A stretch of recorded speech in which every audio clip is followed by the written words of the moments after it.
안녕하세요, 다니쌤입니다. 오늘도 여러분을 부자로 만들어 드리겠습니다. 먼저 사연 보고 오겠습니다. 안녕하세요. 여러분들의 궁금증을 받아서 다니쌤과 윤경쌤에게 좋은 정보를 쏙쏙 뽑아서 알려드리는 나은신 PD입니다. 오늘 사연 들어가 보겠습니다. 저희는 60대 부부입니다. 사실 작은 사무실을 임대해서 제가 한쪽에서는 손뜨개 공방을 운영하고 남편은 그냥 뭘 하는지 모르겠는데 돈을 좀 벌고 있어요. 그래서 사무실에서 연금하고 버는 소득으로 한 400만 원 정도 벌거든요. 한번 들어보이소. 여보, 내가 언제까지 이거 뜨개질 해야 되는 건가? 이 허리도 아프고 손가락도 아프고 눈도 안 보이고 코도 꼬이고 이제 못하겠는데. 아마 시험시험 하면 되지 그래 열심히 할락하노. 그럼 돈이 안 되잖아. 당신이 혼자 벌어가지고 우리 살림살이 다 유지하면서 지금처럼 살 수가 있나, 이 팍팍한 서울바닥에서. 그나마 우리 둘이 버니까 서울에서 이만큼이라도 살림 유지하면서 사는 거 아이가? 내 일에 넋두리 안 하고 살라고 엄청 노력했는데 도저히 안 돼가지고 몸이 안 좋은 날은 손가락 너무 아프고 진짜 힘듭니다. 아니, 사실 우리가 임대해가지고 살고 있는 이 사무실 주인도 우리랑 나이가 비슷하거든요. 아이고, 저 사람들 얼마나 좋고, 이런 생각을 하면 갑자기 눈물이 납니다. 여보, 우리도 건물 하나 사면 안 되나? 이 사람이 지금 무슨 자다가 봉창 두들긴 소리를 하고 있노? 그 애들 결혼 자금 하려고 모아둔 돈이 전부인데 그 짓거리만 돈으로 무슨 건물을 산단 말이고, 어디서 또 이상한 말을 듣고 허파에 바람 들어가지고. 됐다 마. 애들은 지들이 벌어서 알아서 결혼하겠지. 언제까지 애들 뒷구멍 닦아주면서 살아야 된대? 이렇게 한바탕 하고 나면 속은 시원하지만서도 답이 없습니다, 답이.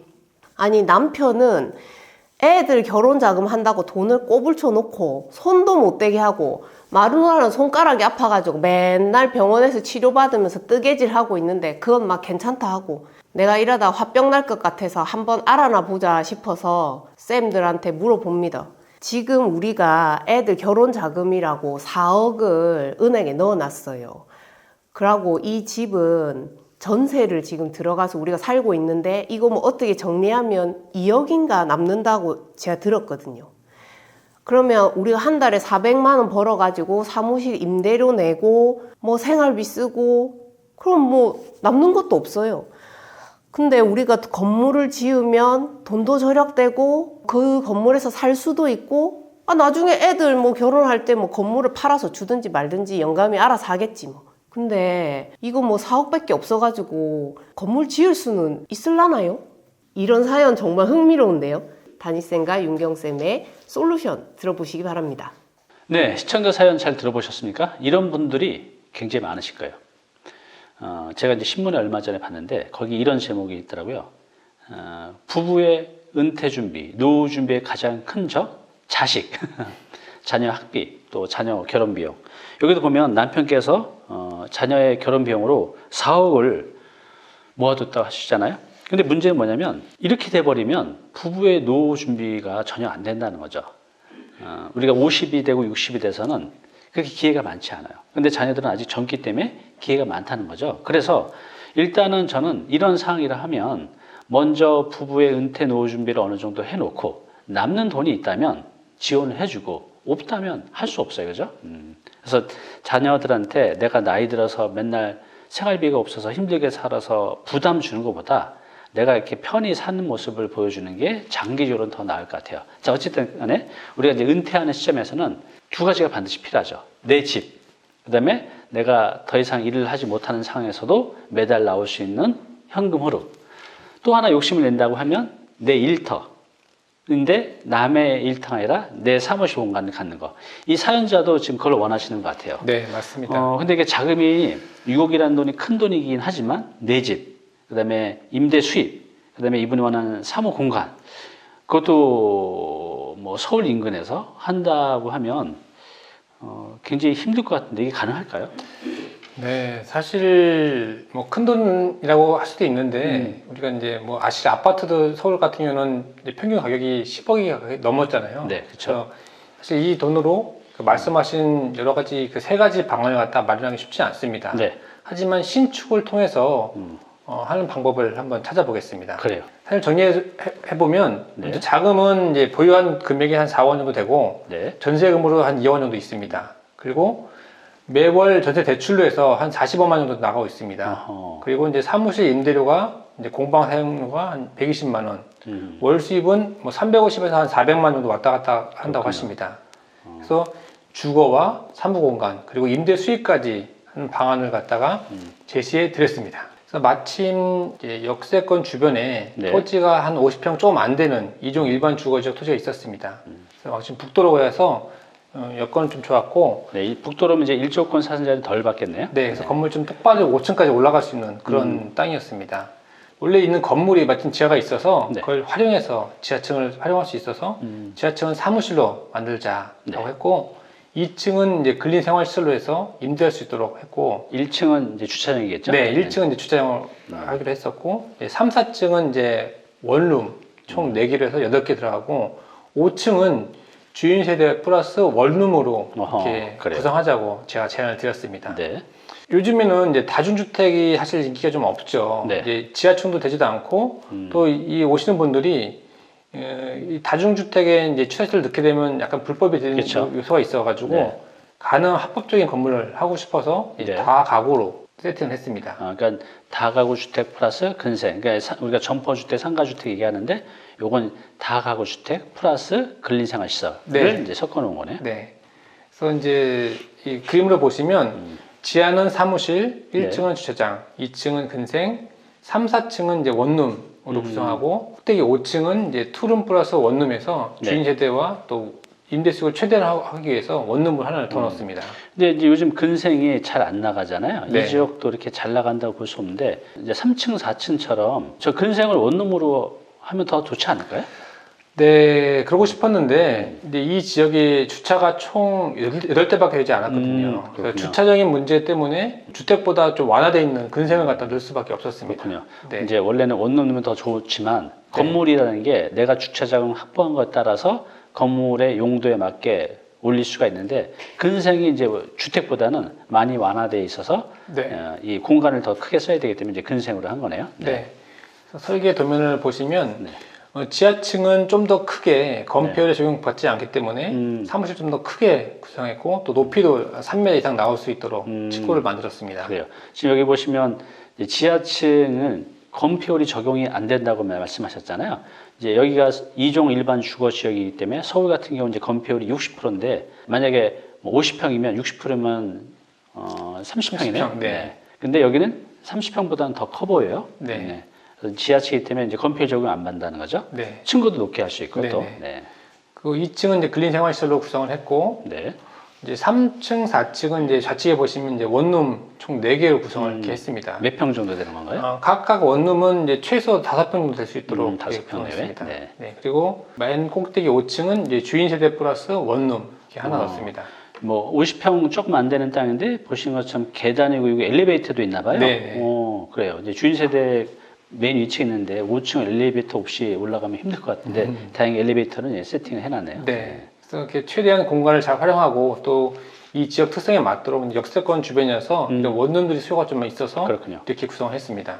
이렇게 했을 때 가장 궁금한 것이 이제 신축 자금인데 네. 이제 총 비용은 토지비가 13억이었었고 네. 이제 이 기타 취득비와 중개비 포함해서 13.6억 정도 네. 토지비를 잡았고 이제 건축비 등에서 총 8억 4천만 원 정도 해서 총 투입 비용은 22억 원 네. 있었는데 마침 자기 자본은 토지비는 4억, 건축비 2억 해서 총 27% 정도 자기 자본을 가지고 했고 나머지는 이제 레버리지를 이용해서 대출을 일으켜서 하는 것으로 그렇군요. 구성을 했습니다. 여기 보시면 이제 토지 비용이 기타 비용까지 합쳐서 13억 6천, 건축비 기타 비용해서 8억 4천. 그래서 이제 총 비용. 이분들이 원하는 이제 집을 신축하기 위해서는 22억이 들어가는데 아까 보신 것처럼 돈은 6억밖에 없었잖아요. 그래서 나머지 16억을 이제 대출을 이제 활용해서 한 건데 이제 이렇게 하면 이제 할 수 있는데 일반인들이 16억 대출 받아서 이거 한다는 게 또 이거 요즘 같은 고금리 시대에 굉장히 부담이 될 것 같은데요. 이거 어떻게 해야 되죠? 그래서 이제 가장 그 부분을 좀 부담스러워 하셨는데 제가 이 예상 매출 갖다가 이제 보여드렸습니다. 네. 예상 매출은 이제 주인세를 제외하고 나서 원룸은 총 9개 실이 있었는데 이 지역 원룸 시세가 이제 전세로 했을 때는 1억 6천만 원 정도 1억 6천 됐었고 정도. 네. 월세는 보증금 2천만 원에 월세 관리비 포함해서 65만 원 정도 나올 수 있었습니다. 그리고 근린생활시설은 보증금 2천만 원에 월 150만 원 정도로 계산해서 전체 건물을 전세를 임대했을 때는 14.6억 플러스 150만 원 정도 매월 나올 수 있는 그런 솔루션을 제시해드렸고 월세로 다 바꿨을 때는 2억 원 보증금에 735만 원 정도 매월 나올 수 있는 이렇게 예상 매출을 보여드렸습니다. 그렇군요. 여기 보면 이제 전세로 전부 다 줬을 때는 주인 세대 빼고 또 근생 빼고만 해도 전세 보증금이 이제 14억 4천만 원. 이거로 대출 갚으면 되겠네요. 네, 맞습니다. 그래서 대출이 상환이 가능하다라고 이제 말씀을 드려서 그렇군요. 좀 안심을 시켜드렸죠. 그래요. 그래서 어떻게 됐죠? 그래서 이제 총 이제 현재와 신축한 이후의 모습을 갖다가 이제 현금 흐름을 갖다 보여드렸는데 네. 먼저 주거 비용은 현재 지금 전세 대출 나가는 45만 원, 그 관리비 20만 원 해서 있었고 업무에 따른 사무실 운영에 따라서 이제 임대료가 이제 110만 원 나갔지만 수익은 350만 원 있었고 기존에는 임대 수익이 없었죠. 네. 그리고 이제 마지막 금융비는 현재 가지고 계신 4억 원에 대해서 네. 이걸 만약 다른 데 투자했을 때 얻는 이제 어떤 금융 소득을 가지고서는 한 100만 원 정도 잡았습니다. 그래서 뭐 주식을 투자한다든가, 네, 아니면 펀드 타거나 아니면 무슨 뭐 이렇게 안전한 자산에 투자했을 때 예상 수익률을 갖다 집어넣은 거고. 저게 마이너스 100만 원이 될 수도 있어요. 거꾸로 투자 잘못하면. 네. 근데 신축한 이후에는 이제 주거 비용은 이제 안 들어가는 거죠. 네. 그다음에 업무 비용은 임대료가 안 들어가기 때문에 수익은 바로 다 나한테 오는 거고. 네. 임대 수익은 이제 원룸은 전세기 때문에 없는 거고, 이제 2층의 근생에 대한 이제 수익료가 150만 원 생기는 거고, 나머지 대출 상환하고 남은 대출에 대한 네. 이제 이자가 나가겠죠. 네. 그래서 60만 원 정도 했을 때 총 440만 원의 현금 흐름이 생길 수 있다라고 그렇군요. 비교를 해드렸습니다. 일단 현금 흐름만 봐도 비포는 현재는 265만 원인데 신축 위에는 400만 원이 넘고 또 현재는 내가 남의 집 전세를 사는데 지금 신축 위에는 내 집에 살고 또 현재는 남의 사무실에서 임대료 내고 있는데 신축 위에는 내 사무실에서 네. 한다는 거. 금액도 현금 흐름도 차이가 많지만 상황도 이제 완전히 바뀌게 되겠네요. 네, 맞습니다. 그런 상황이 정말 달라진 거죠. 정말 내 건물주로서 내 건물 관리하면서 이런 수익을 얻게 되면은 정말 늙지도 않습니다. 그렇죠. 네. 그리고 이제 출퇴근 부담도 없는 거죠. 출근 부담이면 엘리베이터 타고 내려가는 부담, 그렇죠. 그 정도밖에 없는 거죠. 네. 이분은 정말로 현재 있는 상황에서 주거와 임대 그리고 본인이 하고 있는 사무실까지 이 세 가지 갖다가 다 해결할 수 있는 방안을 갖다가 신축을 통해서 제시해 드렸습니다. 그래요. 우리가 신축은 정말 나에 맞는 건물을 갖다가 구성할 수 있거든요. 그래서 임대주택이나 또 이런 근생을 잘 넣어가지고선 또 내가 살 집까지 구성해가지고선 여러 가지 상황에 맞춰서 맞춤식으로 신축할 수 있다라고 말씀드릴 수 있습니다. 그래요. 우리 이제 은퇴자분들 반드시 두 개를 준비해야 돼요. 첫 번째는 남의 집이 아닌 내 집. 두 번째는 몸이 아프거나 아니면 이제 나이가 들어서 어떤 일도 할 수 없을 때 무노동 소득이 필요한데 그게 이제 임대 소득이죠. 그래서 네. 내 집, 그다음에 임대 소득. 또 하나 필요하다고 하면 우리가 돈이 많아도 내일이 필요하잖아요. 그래서 이제 이런 뭐 이분처럼 이제 공방을 한다든가 꽃가게를 한다든가 내 사무실을 만든다든가 내 사업 공간. 그래서 이렇게 주거와 임대와 내 사업 공간 세 마리 토끼를 이제 한 번에 잡은 사례를 이제 말씀드렸는데요. 활용만 잘하면 상황만 잘 만들면 내가 갖고 있는 돈으로 원하는 것들을 이렇게 6억 정도로 충분히 다 만들어낼 수 있으니까요. 물론 쉬운 건 아니에요. 그런 땅도 찾는 거 쉽지 않지만 그래서 이제 전문가의 도움이 필요한 것 같습니다. 우리 시청자 여러분들도 은퇴에 대한 이제 고민이 있으시면 또 신축에 대한 고민이 있으시면 댓글에 여러분들 고민 남겨주시면 저희가 보고 해결할 수 있는 것들에 대해서는 솔루션을 제시해 드리겠습니다. 감사합니다.